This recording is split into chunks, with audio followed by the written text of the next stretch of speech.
আমি বয়ান শেষ করে দিয়েছি 3:30টার সময়, 4:30 1টা পর্যন্ত আমি মানুষকে সরাইতে পারি না।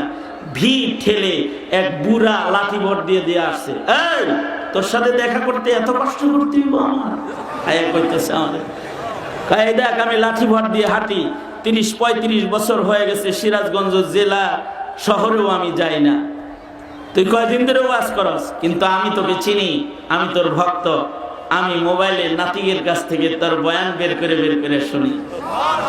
দেখ তুই যখন জেলে ছিলি 1 বছর, তো আমি এই বুড়া দেহে তোর জন্য 64টা রোজা রাখছি।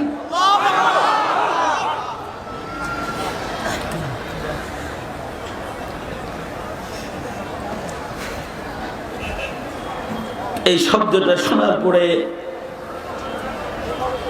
আমার বাকশক্তি বন্ধ হয়ে গেছে, কথা বলার কোনো ভাষা আমার ছিল না।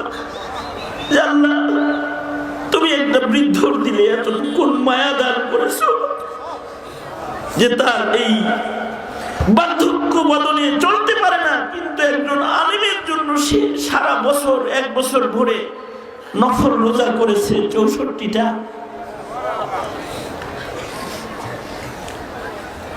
আমি বললাম অবশ্যই আপনি আমাকে দেখবেন, আসেন আমার বুকে আসেন।